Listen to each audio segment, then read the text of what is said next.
Hello guys, welcome back to Flashback Flicks. Get ready for a quick dive into today's movie recap. Don't forget to like and subscribe. Today, we are going to recap the action-packed sci-fi movie Free Guy. So, grab a cozy spot, get your popcorn ready, and let's dive into this thrilling adventure. The story begins in Free City, where wearing sunglasses means total freedom, chaos reigns. These individuals aren't bound by any laws, they can rob banks, cause mayhem, and disrupt the city's order without facing any consequences. Among them is Guy, who sticks to his mundane routine. He starts each day with a cup of coffee and dreams of buying a new pair of sneakers, but he's always a little short on money. Guy and his best friend Buddy walks to the work, and two enjoy their lives in the city, even though chaos swirls around them. Guy works at the bank, and when he sees an old couple, he feels a pang of sadness. He longs for a partner in life, someone to share moments with.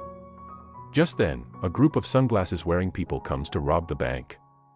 Guy and Buddy does not interfere and simply continue their conversation. Elsewhere in Free City is a sunglasses character called Molotov Girl, who is interrogating another player for info on an artifact she is searching for. Afterward, she walks near Guy and Buddy as they walk home, and Guy comments on the song which she is singing, which surprises her because she is used to hearing all the stock phrases each NPC has to say. Guy becomes smitten and follows after her but is hit by a train, sending him back to his home to relive everything. In the real world, Millie saves all the updates and disconnects from the game. She has to leave as the coffee shop is about to close. In Free City, Guy wakes up and follows his routine, but this time, Guy decides to change things up, starting with his regular coffee order. The other NPCs around him, noticing this small shift, began to act suspicious of Guy, as if sensing something unusual. Quickly realizing the uneases caused, Guy laughs it off and explains he was just joking. Guy takes the regular coffee and leaves. When Guy returns to work, a robbery breaks out. While lying on the floor, he spots Molotov Girl outside. Buddy quickly reminds him that he can't interact with the sunglasses people, so Guy decides to get a pair of sunglasses for himself. And he tries to acquire the sunglasses off of a robber, but he gets beaten by robber. Frustrated and determined to fight back, in a moment of panic, he ends up accidentally killing the robber with his own weapon. He takes the sunglasses and leaves the bank. When he puts them on, he sees various parts of the game highlighted to show what they are there for. He finds that he can pick up health boxes to fix himself up, and he continues to literally see the world through new eyes. Guy notices virtual money scattered nearby. Out of curiosity, he touches it, and the amount is instantly credited to his account. Staring at his new balance in disbelief, he realizes he finally has enough to buy the sneakers he's always wanted. Guy immediately purchases the sneakers and sets out to find Molotov Girl. Outside in the real world, Tsunami, the company behind Free City, catches wind of Guy's activities, thinking he is a hacker who used a NPC skin to take down other players. Two employees, Keys and Mauser, go into the game as their avatars, a stripper cop and a pink rabbit, to confront Guy. They chase after him, but he got limited edition sneakers that provide him with high jumping skills. Guy tries to escape them by grabbing onto a wrecking ball, but he misses and falls, saving himself with a bubble suit. However, Keys and Mauser hit him with car, thinking they have taken the hacker out for good. Years ago, Millie and Keys created a groundbreaking game called Life Itself, designed to evolve and grow with its players. Keys managed the coding while Millie developed the AI engine that brought the game to life. In the present, Keys finds Millie in his apartment. Frustrated, Millie criticizes him for working at Tsunami, the very company that stole their creation. Keys defends himself, reminding her that Tsunami purchased their game and shelved it, burying all the work they had poured into it. But Millie is sure their original code is hidden somewhere within Free City. Desperate to prove this, she pleads with Keys for help. However, Keys refuses and asks her to leave. Later, Millie logs into Free City and tracks down a safe house where she believes traces of their hidden code are stored. As she carefully scans the place for any signs, suddenly Guy appears at the location, startling her. In a panic, Molotov Girl knocks him down and begins interrogating him, trying to figure out why he's there. Before she can get any answers, Guard spots them and opens fire. They quickly hide behind a rock as bullets rain down on them. Thinking fast, Millie pulls out a portal gun and creates an escape route. She transports herself to safety, and Guy jumps in after her. Together, they escape the danger, and Molotov Girl takes him to her secret hideout.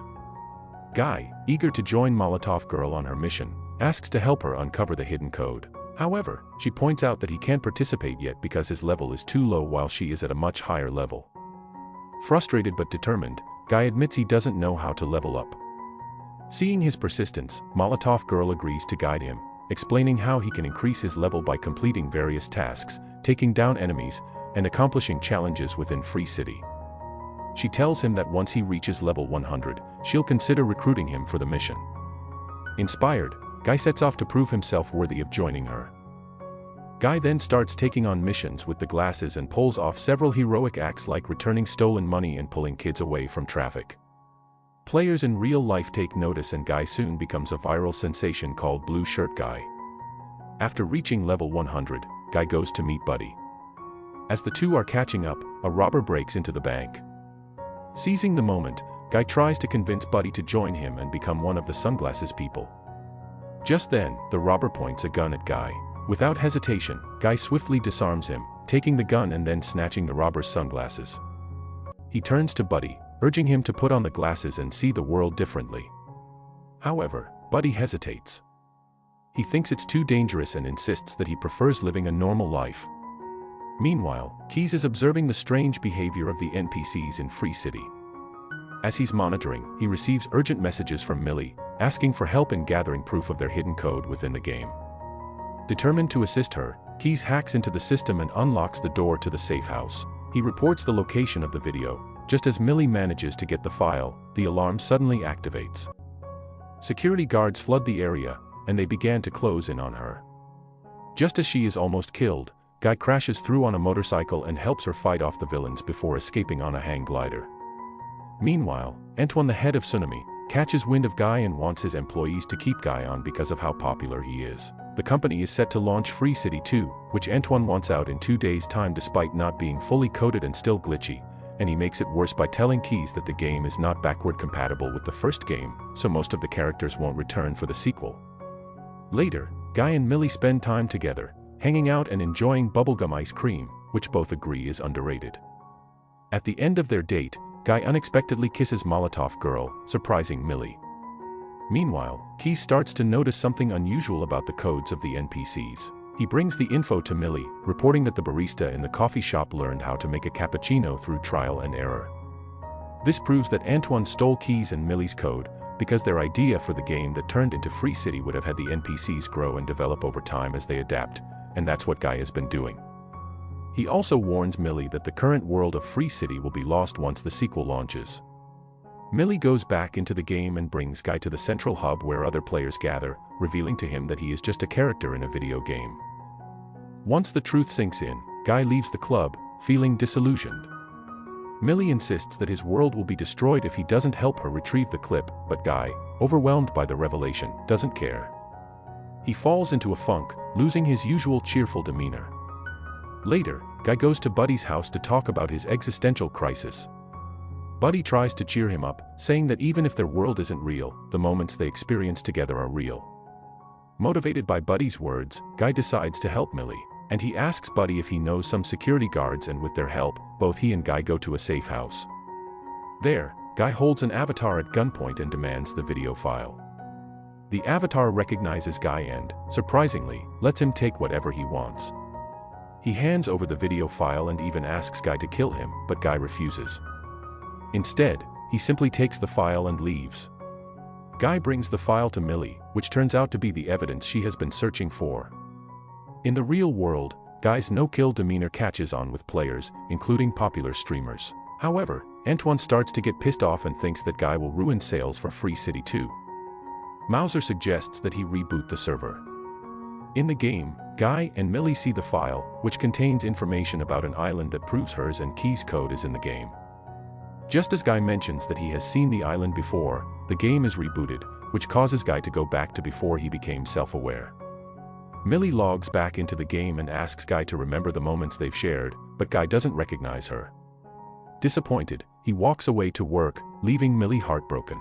She saves the game log and decides to think of another plan. Shortly after, she receives a call from Keys, who explains that the AI coding is still intact, even after the reboot. Though Millie believes everything is over, Keys urges her to check the trace log he sent. Millie watches the video, where Keys explains that the character he made, Guy, is based on a lovelorn NPC who is always searching for his dream girl. Keys reveals that the girl of Guy's dreams was modeled after Millie herself. He tells her that Guy just needs something to trigger the code and bring back his memories. Millie logs back into the game, breaks into the bank, and captures Guy, taking him to an alley. She urges him to put on the sunglasses and tells him that his world will disappear in 24 hours. Despite her pleas, Guy still doesn't remember anything. As the police close in, Millie blows up a police car and kisses Guy, which triggers his memories to return. He suddenly remembers everything, including where he saw the hidden island. The image of it is reflected off the blinds in his apartment, and with that info, Keys figures out that the island is just beyond the city's horizon, and they'll need a bridge to reach it without Antoine being able to send other characters to attack them. Guy and Millie then round up all the NPCs in Free City to inspire them to migrate to the island and follow their own choices instead of what they were coded to do. With all the NPCs gone, the players are left confused. Antoine soon catches wind of Molotov Girl and learns that Millie is involved. He orders Mauser to kill her and Guy in the game and turn off the revival. Following Antoine's orders, Mauser manipulates the game's environment to trap Guy and Millie as they try to escape the city. Just when they're about to crash into buildings, Keys intervenes and creates a ramp, helping them escape the destruction. In a desperate move, Antoine launches Dude, a bigger, stronger version of Guy that isn't fully finished but is his last attempt to eliminate Guy. The duo reach the beach and wait for Keys to create the bridge, but Antoine catches him and fires him on the spot. Keys, unfazed, still builds the bridge for Guy and Millie to cross the ocean. As this happens, Mauser shows Antoine what's going on, and when Antoine sees Millie in the game, he orders his team to boot all the players from Free City. Just then, Millie's avatar begins to disappear, leaving Guy on his own. As security escorts Keys away, he leaves the live stream on, allowing everyone to watch and follow Guy's journey. Before Guy can continue his mission, Dude launches a punch, tossing him around. Buddy arrives to help, but Dude quickly gets rid of him and continues to fight Guy. Players from all over the world are tuned in, cheering for Guy as the battle unfolds. Just when Dude is about to deliver a finishing blow, Guy puts on the glasses and conjures Captain America's shield, surprising Chris Evans, who is watching in a cafe. Guy then activates a Hulk fist and lands a powerful punch on Dude. After recovering with a first aid kit, Guy draws a lightsaber to fight back. Despite his best efforts, Dude nearly overpowers Guy. With Buddy's help, Guy manages to put the glasses on Dude, allowing him to see the world as Guy does. Guy and Buddy start running toward the island, at which point Antoine starts to lose it and takes Mauser to the server room where he now plans to completely erase Free City. Keys message Millie and tell her what's about to happen, so Millie rushes Tsunami headquarters. Mauser stops helping Antoine due to his loyalty to Keys, so Antoine begins smashing everything with an axe, causing the city environment to be deleted. The bridge is being deleted too, and Buddy doesn't make it far until he is also deleted, but he tells Guy that he has had the best day of his life thanks to him. Guy runs fast enough until he finally breaks through the barrier and makes it to the island, which is then revealed to the NPCs and the players in the real world. Millie makes it to the almost totally destroyed server room and makes a deal with Antoine to let her have the code to the game while he can keep the Free City name for sequels and spin-offs. Soon, Free City 2 launches to abysmal sales, and Antoine starts to face heavy scrutiny at work and in the media. Millie, Keys, and Mauser develop Free Life, making the game they always wanted to make with more expansive environments and details.